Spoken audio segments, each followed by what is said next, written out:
ప్రభువైన యేసుక్రీస్తు నామమున మీ అందరికీ నా శుభాభివందనాలు. బాగున్నారా?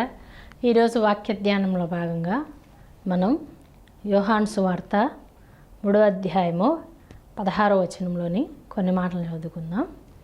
యోహాను సువార్త 3వ అధ్యాయం 16వ వచనం.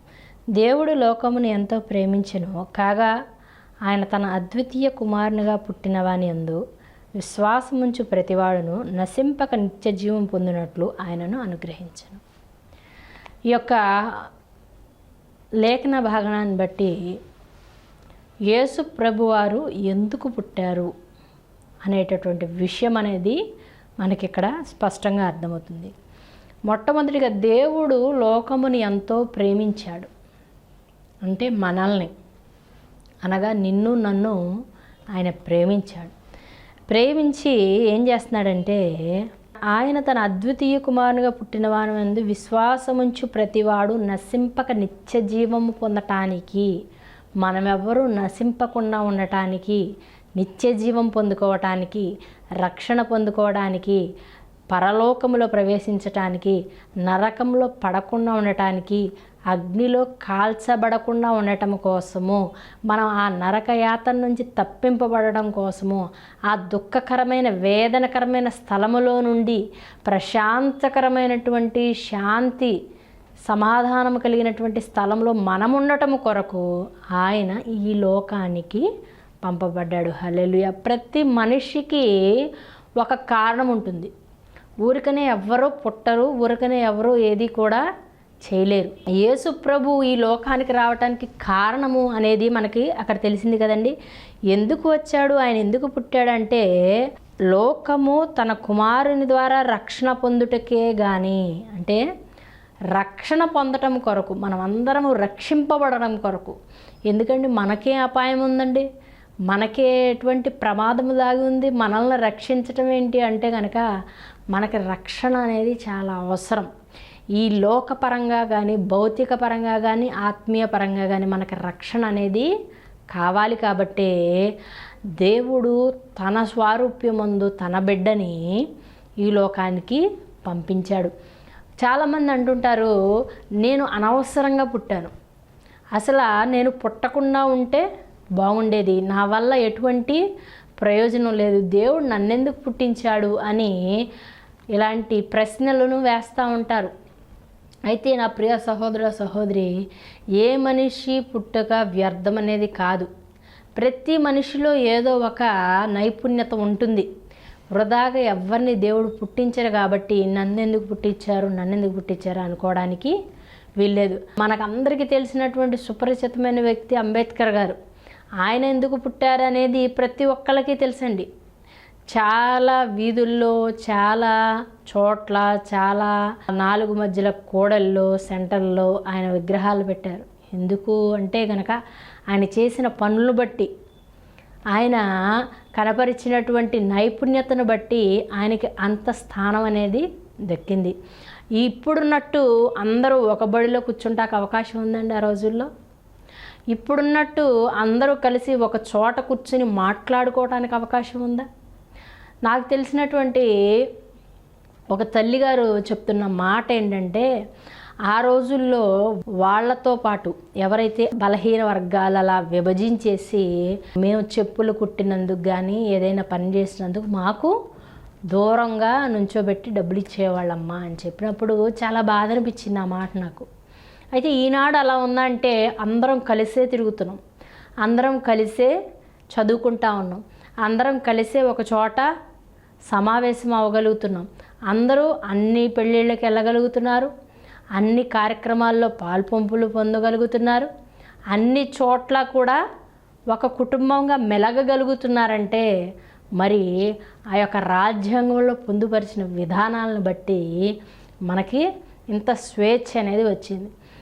ఇలా అంబేద్కర్ లాంటి వాళ్ళు పుట్టకుండా ఉండుంటే, అలాంటి మహానుభావులు ఉండకుండా ఉండుంటే, రాజ్యాంగం అనేది మనకి లేకుండా ఉండుంటే కనుక ఇంకా అలాంటి బానిస బ్రతుకుల్లోనే చాలామంది మగ్గిపోతూ ఉండేవాళ్ళు. నీది ఈ కులం, నువ్వు ఇక్కడికే పరిమితం, నీది ఈ స్థాయి, నువ్వు ఇక్కడే ఉండాలి, నీది ఇలాంటి బ్రతుకు, నీవు ఇలాంటి చోట్లకి రావటానికి వీల్లేదని చాలా ఆంక్షలు పెట్టుండేవాళ్ళు ఇప్పటికి కూడా. కాబట్టి నా ప్రియులారా, మనిషిని మనిషిగా చూడాలి. ప్రతి మనిషి కూడా దేవుని యొక్క స్వరూప్యంలో ఉన్నటువంటి వ్యక్తే. దాన్ని కులాన్ని బట్టి, నీవదని, మతాన్ని బట్టి, ప్రాంతాన్ని బట్టి, భాషని బట్టి, రంగుని బట్టి వాళ్ళని అంటరాని వాళ్ళగా, చూడకూడని వాళ్ళగా, ముట్టుకోని వాళ్ళుగా ఇలా ఎప్పటికీ కూడా భావించకూడదు. మనమందరం దేవుని బిడ్డలమే. దేవుడు ప్రతి ఒక్కరిని కలగజేశాడు. ఎవ్వరికి కూడా వాళ్ళంతటా వాళ్ళు కలగలేదండి. ఒక్క దేవుడు మాత్రమే పైనుండి దిగి వచ్చాడు. మనందరం భూ సంబంధమైన మనుషులమే. ఎవరైనా సరే ధనిక బీద ఇలాంటి ఎటువంటి తారతమ్యం అనేది లేదు. ఎవరిని సృష్టించుకోలేరండి. ఒక మనిషికి ఒక కిడ్నీ సృష్టించగలడా? ఒక గుండెని సృష్టించగలడా? ఒక మనిషిని సృష్టించగలడా? తనకు ఆ యొక్క అంత సామర్థ్యం అనేది లేదు. దేవుడు ఇస్తే తప్ప బిడ్డలు అనేది పుట్టరు. ఆ బిడ్డను కలగజేసింది, ఆ బిడ్డకు కావలసిన జ్ఞానం ఇచ్చింది, ఆ బిడ్డలో ఉన్నటువంటి ప్రతి అవయవాన్ని సృష్టించింది, ఈ భూమి మీద జన్మింపజేసేది భగవంతుడే. అంతేగాని భగవంతుడు సృష్టించినటువంటి ఈ యొక్క సృష్టి మొత్తము, ఈ మనుషులు మొత్తము, ఈ ప్రాణకోటి మొత్తము ఆయన మూలంగా కలిగినవి. ఆయన పెట్టచ్చు ఆంక్షలు, ఆయనకే ఉంది అధికారము. ఆయనే అందరూ నా బిడ్డలే అంటుంటే మనలో మనము తన్నుకుంటా, మనలో మనం కొట్లాడుకుంటా, నువ్వది నేనిది, నువ్వు అక్కడే ఉండాలి, నేను ఇక్కడే ఉండాలి, మీదంతా ఈ ప్రాంతం, మీదంతా ఈ వీధి, మీదంతా ఈ యొక్క సమాజం, మీరు మా దాంట్లో రావడానికి వీల్లేదు, మా యొక్క నీళ్లు తాగడానికి వీల్లేదు, మా యొక్క మందిరాల్లో మీరు ప్రవేశించడానికి వీల్లేదు అనేటటువంటి దౌర్భాగ్యమైన పరిస్థితి ఉండకూడదు ప్రియులారా. అలా ఒక రాజ్యాంగం అనేది ఆయన రూపకల్పన చేసి పెట్టాడు. మొన్న ఈ మధ్య నేను టీవీలో చూశాను, ఒక ఆయన అంటున్నారు, అసలు ఈ యొక్క క్రైస్తవులు అనే వాళ్ళని ఉండనివ్వను, కోత కోసి నేను చంపేస్తాను, కాబట్టి మీరందరూ ఎక్కడికి వెళ్ళిపోతారో వెళ్ళిపోండి, ఎటు పారిపోతారో పారిపోండి అని చెప్తున్నప్పుడు నాకు కొంచెం నవ్వు వచ్చిందనమాట. అసలు ఏంటి నేను మాట్లాడేది ఏంటి అని అనిపిస్తూ ఉంటే ఆయన ఇంకొక మాట అన్నాడు. ఏమంటే, రాజ్యాంగంతో నాకు పని లేదు, కాబట్టి క్రైస్తవులారా మీరు ఎటుపోతారో అటు పోండి, ఇక్కడ ఉండాలంటే నేను చెప్పేటటువంటి విధానమే, మా పద్ధతుల్లోనే మీరు ఉండాలి అని చెప్తా ఉన్నాడు. అంటే ఆయన చెప్పకనే ఒక మాట చెప్తున్నాడు. ఏమనంటే, రాజ్యాంగాన్ని నేను పట్టించుకోను అని అంటున్నాడు. కానీ అంటే రాజ్యాంగం ప్రకారం మనందరికీ కూడా ఉండేటటువంటి హక్కునైతే ఉంది కదా. రాజ్యాంగం ప్రకారం అందరూ ఉండొచ్చు. ఈ మతము ఆ మతము, ఆ కులము ఈ కులము, ఈ భాష ఆ భాష అనేది ఏదీ లేదు. మన అందరము కూడా ఏంటంటే మిశ్రిత జనాంగం అనట. ఎవరైనా ఉండొచ్చు, ఎవరైనా కలిసిమెలిసి బ్రతకవచ్చు. అయితే వీళ్ళు ఏమంటున్నారు, క్రైస్తవులు అనేవాళ్ళు ఉండకూడదు, నాకు రాజ్యాంగంతో సంబంధం లేదు అంటున్నారు. నిజంగా మనం కొంచెం లోతుగా ఆలోచిస్తే రాజ్యాంగం అనేది లేకపోయి ఉంటే భారతదేశంలో ఎంతమంది ఈ పాటికి బలైపోయి ఉండేవాళ్ళు.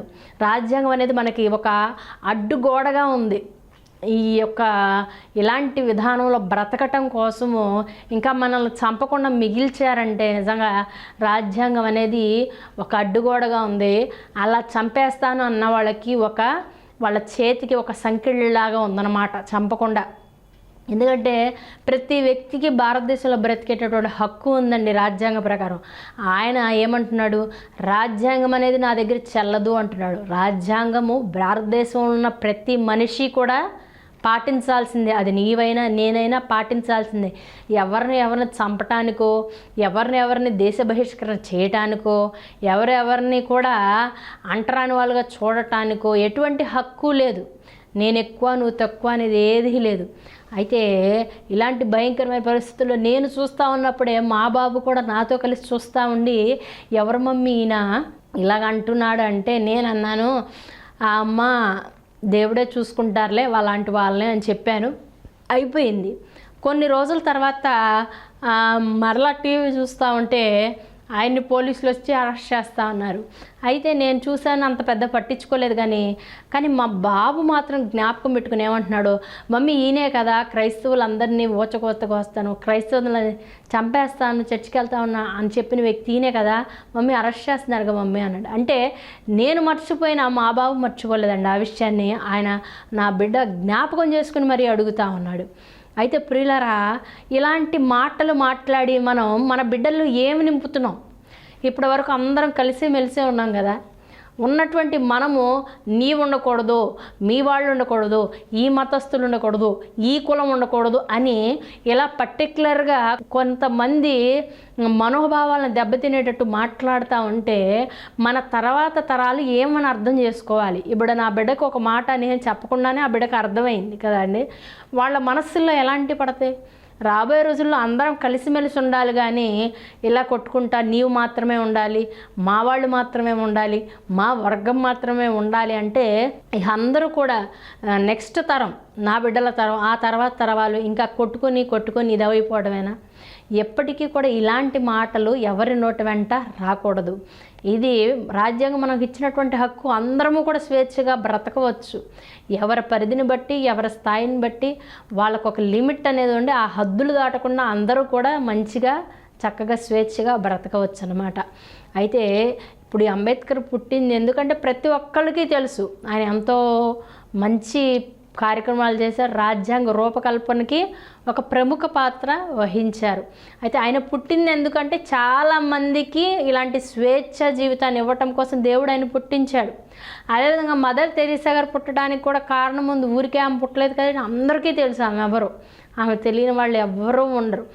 ఒకానొక సందర్భంలో ఒక ధర్మసత్రాన్ని అద్దె తీసుకుని ఆమె కార్యక్రమాలు చేస్తూ ఉంటే కొంతమంది అన్నారు, ఒక క్రిస్టియన్ ఆమె వచ్చి మన దాంట్లో ఉండటం ఏంటి, మన దాంట్లో ఆమె పనులు చేసుకోవడం ఏంటి లేదని చెప్పి అందరూ కూడా ఒక గ్రూప్గా, కొంతమంది ఒక సమూహంగా కూడి ఆమె మీదకి దండెత్తి వెళ్ళిన వాళ్ళు అక్కడ నుంచి చూస్తూ ఉంటే ఆమె ఏం చేస్తూ ఉందంటే కుష్ఠరోగులకు పరిచర్య చేస్తూ ఉంది. ఆమె ఏం చేస్తూ ఉందంటే ఎవరో పట్టించుకోకుండా రోడ్డు మీద పక్కన పడున్న వాళ్ళు తీసుకొచ్చి ఆమె వాళ్ళకి పరిచర్య చేస్తూ ఉంది. ప్రియులరా, అది చూసిన వాళ్ళకి ఏం మాట్లాడాలో అర్థం కాలేదు, ఏం చెప్పాలి. అలా తీసుకొచ్చిన వాళ్ళలో ఆమె ఎవరినైతే పట్టుకుని వచ్చి పరిచర్య చేస్తూ ఉందో వాళ్ళు ఓన్లీ క్రైస్తవులేనా?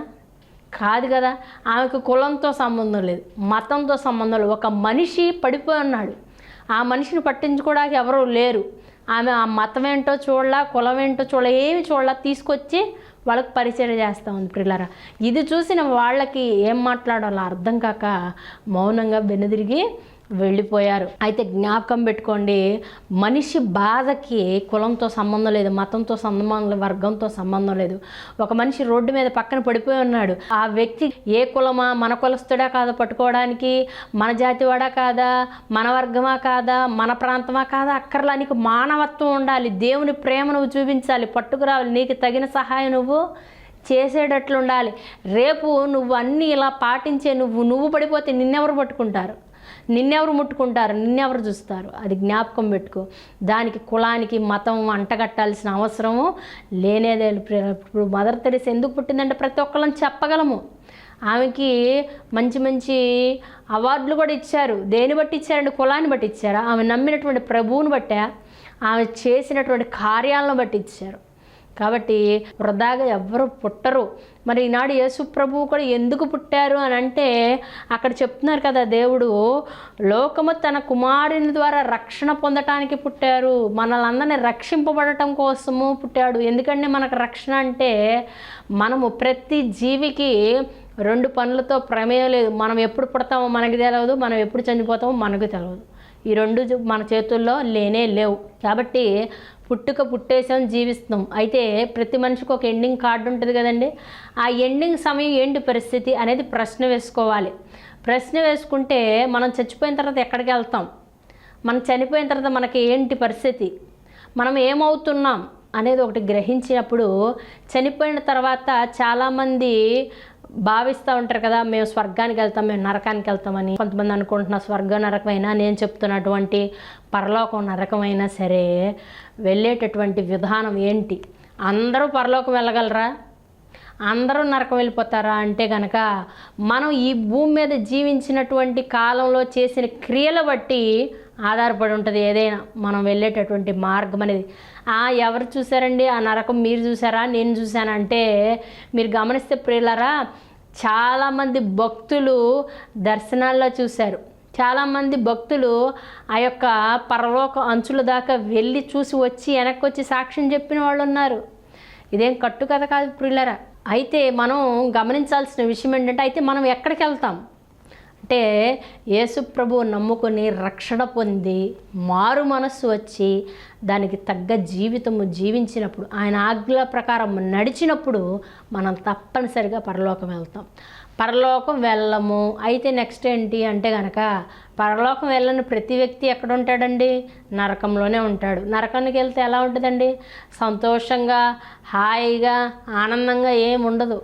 ఎప్పుడు అగ్ని ఆరదు, పురుగు చావదన్న లేఖనం సెలవిస్తూ ఉంది. అంటే మనం కాలుతూనే ఉంటాం, మనము ఏడుస్తూనే ఉంటాం, మనం పండ్లు కొరుకుతూనే ఉంటాం, మనం బాధ తట్టుకోలేము, మనము ఆ వేడిని తట్టుకోలేము, మనము ఆ యొక్క శ్రమను తట్టుకోలేక అప్పుడు దేవుడా భగవంతుడా కాపాడయ్యా అన్నా సరే మనకి అవకాశము లేదు ప్రియులారా. ఎందుకు వచ్చాడు అంటే రక్షింపబడటం కోసం. ఎక్కడి నుంచి రక్షణ అంటే నరకం నుండి పడకుండా మనుషులను రక్షించటం కోసం ఈ రక్షకుడు లోకంలో జన్మించాడనమాట. అయితే చాలామంది దీన్ని అపహసిస్తూ ఉంటారు, హేళనగా మాట్లాడుతూ ఉంటారు, నవ్వుతూ ఉంటారు. ఎప్పుడో 2000 సంవత్సరాల క్రితం చనిపోయిన వ్యక్తి ఇప్పుడు మమ్మల్ని కాపాడతాడా, ఇప్పుడు మమ్మల్ని రక్షిస్తాడా అని నవ్వుతూ ఉంటారు ప్రియులారా. వాళ్ళు తెలిసి తెలియక మాట్లాడినప్పటికీ కూడా మనము సువార్త అందించాల్సిన భారము మనపైన ఉంది. మనము కొంతమందినైనా రక్షించగలిగినటువంటి ఆ యొక్క భారాన్ని దేవుడు మనల్ని పెట్టాడు. మనము మా తెల్లారి లెగిసిన కాడి నుంచి మన పనులు, మన ఉద్యోగము, మన పిల్లలు, మన కుటుంబము, మన పనులన్నీ తిరుగుతూనే ఉంటాం. కానీ మనకు లభించిన రక్షణ గురించి ఒకరికైనా చెప్తున్నామా? మనము పొందినటువంటి ఈ రక్షణ అనుభవాన్ని మన బంధువుల్లో, మన స్నేహితుల్లో, మనం ఉద్యోగం చేసే చోట, మనం పనులు చేసే చోట దేవుడు ఎందుకు పుట్టాడు, ఎందుకు ఈ భూమి మీదకి వచ్చాడు, ఎందుకు చనిపోయాడు, ఎందుకు తిరిగి లేచాడు, ఎందుకు తిరిగి రాబోతున్నాడు అనే మాటల్ని ఒక్కసారిగా చెప్పపోయినా సరే కొద్ది కొద్దిగా మనం వివరించగలిగినట్లయితే వాళ్ళు తప్పకుండా తెలుసుకుంటారు ప్రియులరా. యేసు ప్రభు పుట్టాలి, ప్రతి హృదయంలోనూ యేసు ప్రభు పుట్టాలి. యేసు ప్రభు పుట్టడం అంటే ఇప్పుడు క్రిస్మస్ అని ఏమని చేస్తున్నారు? బాగా పెద్ద పెద్ద స్టార్లు పెడతా ఉన్నారు, బాగా లైటింగ్లు పెడతా ఉన్నారు, బాగా కోలాహలంగా డ్యాన్సులు ఏర్పాటు చేస్తూ ఉన్నారు, పెద్ద పెద్ద మీటింగ్స్ పెడతా ఉన్నారు. అయితే వీటన్నిటి నేను వ్యతిరేకించట్లేదు, కానీ నిజమైన క్రిస్మస్ ఏంటంటే యేసు ప్రభు పుట్టాలి. ఎక్కడ? ప్రతి హృదయంలో పుట్టాలి. అదే నిజమైన క్రిస్మస్ అనమాట. యేసు ప్రభు మనస్సులో పుట్టకుండా, ఇప్పుడు నా మనస్సులో యేసు ప్రభు పుట్టలేదండి, నేను పుట్టకుండా 1000 మందికి చీరలు పంచాను అనుకోండి, క్రీస్తు పుట్టాడని ఏమన్నా లాభం ఉంటుందంటారా? నాకు పెద్ద 5 అడుగులు కేక్ తెచ్చి కోసి అందరికీ పంచిచ్చాను అనుకోండి, యేసు ప్రభు పుట్టినరోజు ఈరోజు అని, ఏమన్నా లాభం ఉంటుందంటారా? ఆ తిన్నవాళ్ళు తింటారు, వెళ్ళిపోతారు, మర్చిపోతారు. అంతే కదండి. యేసు ప్రభు పుట్టాడని నేను పెద్ద సభ ఏర్పాటు చేశానండి, విన్నవాళ్ళు రక్షింపబడతారు, కానీ నాకు రక్షణ ఉందా? నా ప్రభువు నా హృదయంలో పుట్టకుండా, నీ హృదయంలో పుట్టకుండా మనం పైన ఆర్భాటాలు, పైన ఇవన్నీ డెకరేషన్లు చేసుకుంటా వెళ్తూ ఉంటే ఏమాత్రం ఉపయోగం లేనే లేదు. హల్లెలూయా. కాబట్టి జ్ఞాపకం పెట్టుకోండి, క్రీస్తు మన హృదయంలో పుట్టాలి. హృదయంలో పుట్టడం అంటే ఏంటండి? ఏం మార్పు వస్తుంది హృదయంలో పుడితే అంటే గనక? ప్రతి ఒక్క వ్యక్తిలో మార్పు వస్తుందండి యేసు ప్రభు పుడితే. అంత మటుకు కూడా క్రీస్తు పుట్టకముందు మన జీవితం ఒకలా ఉంటుంది, నిజముగా క్రీస్తు మన హృదయంలో పుడితే మనలో ఇంకొక మార్పు వస్తుందండి. అది మన కంటే కూడా అవతల వాళ్ళు మనల్ని గమనించి చెప్పేయగలుగుతారు, ఏంటి మీరు యేసు ప్రభు నమ్ముకుంటున్నారా, మీరు చర్చికి వెళ్ళేవాళ్ళ అని వాళ్ళే మనల్ని చూసి చెప్పగలిగినంత ఆత్మీయ స్థితి అనేది పెరుగుతుంది. మనలో మార్పు అనేది వాళ్ళే చూసి చెప్పగలుగుతారు. నీలో ఏ మార్పు లేదనుకో, నీలో క్రీస్తు పుట్టనట్టే లెక్క. నువ్వేదో నామకార్థంగా వెళ్తున్నావు, చర్చికి కూర్చుంటున్నావు, వస్తున్నావు, ఏదో నామకార్థంగా అందరూ బాప్తిసం పొందారు, నేను పొందాలని పొందావు. అమ్మో బాప్తిసం పొందకపోతే నరకం పోతారంట, చచ్చిపోతే అని అదో భయంతో వెళ్ళి పొందావే కానీ నీలో క్రీస్తు పుట్టలేదు. నీలో క్రీస్తు పుట్టుంటే నువ్వు అబద్ధం ఆడటానికి భయపడతావు. నీలో క్రీస్తు పుట్టుంటే మందు ముట్టుకోవడానికి భయపడతావు. నీలో క్రీస్తు పుట్టుంటే సినిమా షోలకు పరిగెట్టడానికి, సినిమా హాల్ గేటు ముట్టుకుంటానికి భయపడతావు. నువ్వు నీలో క్రీస్తు పుట్టుంటే ఈ యొక్క చెడ్డ పనులకి నువ్వు భయపడతావు. నీలో క్రీస్తు పుట్టుంటే ఎదిరించటానికి తల్లిదండ్రుల్ని ఏ మాట పడితే ఆ మాట, ఏ బూతు పడితే ఆ బూతులు మాట్లాడటానికి నువ్వు భయపడతావు. నీలో క్రీస్తు పుట్టుంటే లంచం తీసుకోవటానికి నువ్వు భయపడతావు. నీలో క్రీస్తు పుట్టుంటే ఒకళ్ళని అన్యాయం చేయడానికి, ఒకళ్ళని అక్రమం చేయడానికి, ఒక దోపిడీ చేయడానికి, ఒక దొంగతనం చేయడానికి, ఒక వ్యభిచారం చేయడానికి, ఒక పాపం చేయడానికి నీవు భయపడతావు. హల్లెలూయా. నీలో క్రీస్తు పుట్టకపోతే కనుక నీ జీవితం స్వతంత్రం, నీ జీవితం స్వేచ్ఛ, నీ జీవితానికి అడ్డు లేదు, నీ జీవితానికి ఎటువంటి ఆటంకం అనేది లేనే లేదు. నువ్వు ఎటైనా వెళ్ళిపోతావు, ఏ పాప పనైనా చేస్తావు. చక్కగా మందు తాగుతావు, చక్కగా బూతులాడుకుంటావు, చక్కగా ఫోనుల్లో చూడకూడని అన్నీ, ఫోర్నోగ్రఫీ అని, పాపపు విషయాలని, లైంగిక సంబంధితమైన విషయాలని చక్కగా రాత్రి పగలు చూసుకుంటూ ఉంటావు. నీకు అడ్డు లేదు. నువ్వు పేకాట్లకు వెళ్ళిపోతూ ఉంటావు, మందులకు పరిగెడతా ఉంటావు, కోడి పందాలని పరిగెడతా ఉంటావు, బెట్టింగ్లని పరిగెడతా ఉంటావు, తల్లిని తిడతావు, తండ్రిని కొడతావు, భార్యని కొడతావు, పిల్లల గురించి అసలు నువ్వు పట్టించుకోవు. నీ తల్లిదండ్రులు ప్రతిరోజు కన్నీరు కార్చాల్సిందే, నీ భార్య కన్నీరు కార్చాల్సిందే, నీలాంటి వ్యక్తిని పెళ్లి చేసుకున్నందుకు నీ భర్త కన్నీరు కార్చాల్సిందే. ఇలాంటి వాళ్ళకి మేం పుట్టామని నీ బిడ్డల కన్నీరు కార్చాల్సిందే. కానీ నీలో క్రీస్తు పుట్టకపోతే నువ్వు లోకంలో పడిపోగలవు. చాలామంది అంటారు, అసలు మేము యేసు ప్రభువుని నమ్ముకోలేదండి, మేము చర్చికి రాలేదు, అయినా మేము పద్ధతిగా ఉండట్లేదా, మేము మంచిగా మా కుటుంబాన్ని లీడ్ చేసుకోవట్లేదా, మంచిగా మా తల్లిదండ్రులను చూసుకోవటం లేదా, మంచి పేరు సంపాదించుకోలేదా అని అంటారు. మంచిదే, చాలా మంచిదే, నేనేం కాదనట్లేదు. క్రీస్తు మీలో లేకుండా మీరు మంచిగా బ్రతుకుతున్నారంటే మంచిదే. కానీ నేను ఒక విషయం చెప్తాను. ఒక వ్యక్తి ఒక కొండ ఎక్కుతున్నాడు. కొండ ఎక్కుతూ ఉన్నప్పుడు కొండకి వాళ్ళు వెళ్తున్నటువంటి మార్గం ఏదైతే ఉందో ఆ మార్గానికి ఇటువైపు ఒక గోడ కట్టారు, ఇటువైపు ఒక గోడ కట్టారు.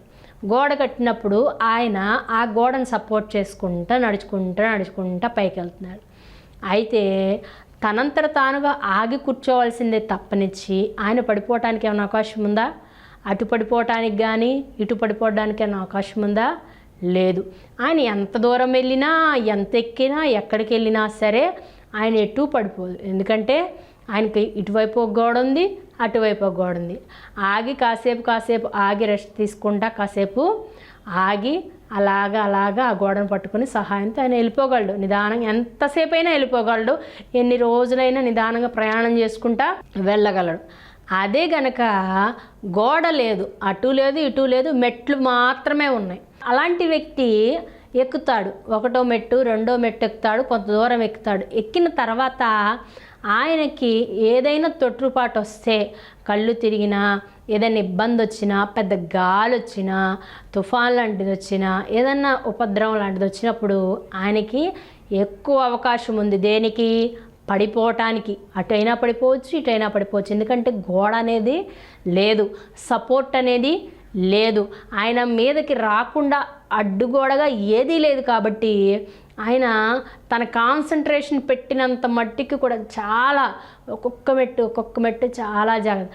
క్రీస్తు మనలో ఉన్నవారికి, క్రీస్తు లేని వారికి తేడా ఏంటంటే, మనకొక కంచె వేయబడింది, మనకొక సపోర్ట్ ఉంది, మనకొక అడ్డుగోడ ఉంది ఎటు పడిపోకుండా ఉండటానికి. అయితే క్రీస్తు లేకుండా నేను ప్రయాణం చేస్తున్నాను, మంచిగానే బ్రతుకుతున్నాను కదా అంటే, నువ్వు ఎప్పుడు ఎలా పడిపోతావో, ఏ ఉపద్రవం వస్తే పడిపోతావో, ఏ తుఫాన్ వస్తే పడిపోతావో, నీకు ఒక కంచె అనేది లేదు ప్రియులారా. కాబట్టి ప్రతి మనిషికి కూడా క్రీస్తు అవసరం. అది పాపంలో బ్రతుకుతున్నా, పాపంలో లేకపోయినా సరే నీకు క్రీస్తు అనేది తప్పనిసరిగా అవసరము. క్రీస్తు లేకుండా, ఆయన మనం నమ్మకుండా, రక్షణ మార్గము లోనికి రాకుండా, బాప్తిస్మము పొందకుండా మనము ఎంత దూరము ప్రయాణించినా సరే అది ప్రమాదకరమైన ప్రయాణమే అని గమనించాలి. ఇప్పుడు లోకంలోనికి ఎందుకు వచ్చాడు క్రీస్తు అంటే మనల్ని రక్షించటం కొరకు వచ్చాడు, మనల్ని కాపాడటానికి వచ్చాడు, మనకి నిత్య జీవం ఇవ్వటానికి వచ్చాడు, మనల్ని ప్రశాంతకరమైన స్థలంలో ఉంచడానికి వచ్చాడు. ప్రియులారా, ఈ లోకములో ఉన్న పరలోకములో ఉన్న దేవునితో మనం యుగయుగములు కలిసి జీవించాలని ఆయన తన అంశంలో తన పోలిక తన బిడ్డని పెట్టి మనకి పంపించారు. కాబట్టి ప్రతి ఒక్కరము కూడా ఈ రక్షణను తెలుసుకున్న మనము 10 మందికి కూడా ప్రకటించాలి. మనం మాత్రమే రక్షింపబడితే సరిపోతుందా? మన భార్య రక్షింపబడద్దా? మన కుటుంబంలో వాళ్ళు రక్షింపబడద్దా? నీ భర్త రక్షింపబడద్దా? నీ బిడ్డలు రక్షింపబడద్దా?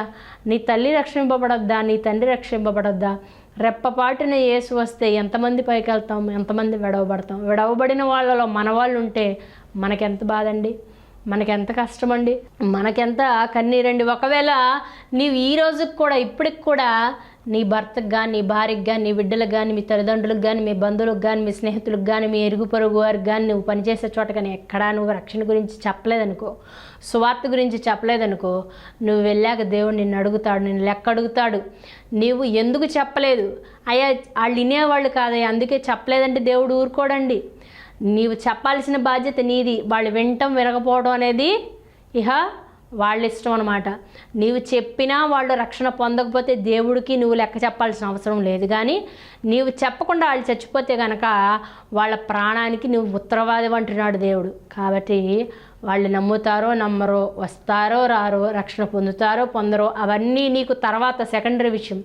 చెప్పాల్సిన బాధ్యత అయితే నీకు ఉంది. కాబట్టి మనతో పాటు మన తెలిసిన వాళ్ళందరికీ కూడా మనం పొందుకున్న రక్షణని వారికి తెలియజెప్దాం. దేవుడు ఎందుకు ఈ లోకానికి వచ్చాడు, ఎందుకు ప్రాణాన్ని పెట్టాడు, ఎందుకు తిరిగి లేచాడు అనే విలువైన విషయాలను వాళ్ళకి చెప్పే ప్రయత్నం చేద్దాం. అట్టి కృపను దేవుడు మనందరికీ దయచేయునుగాక. తనలో ఉంచుకొని చిన్న ప్రార్థన చేసుకుందాం. కృపా సత్య సంపూర్ణమైన యేసయ్యా, నీ ఘనమైన శ్రేష్టమైన నామమును బట్టి నాయన నీకు వందనాలు తండ్రి. నీవు ఈ లోకమునకు ప్రభువా నీ కుమారుని పంపించావు.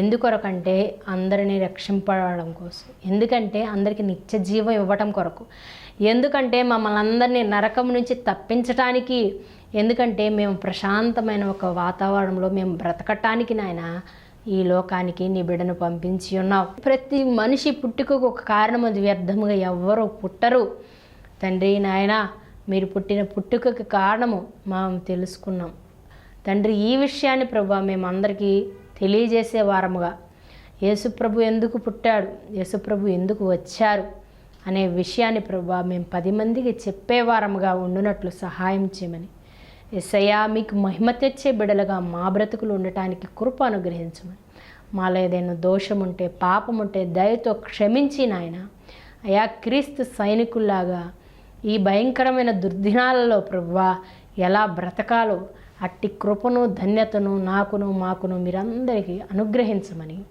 యేసు ప్రభు నామమున అడిగి వేడుకుంటున్నాను తండ్రి. ఆమెన్. Praise God. హల్లెలూయా.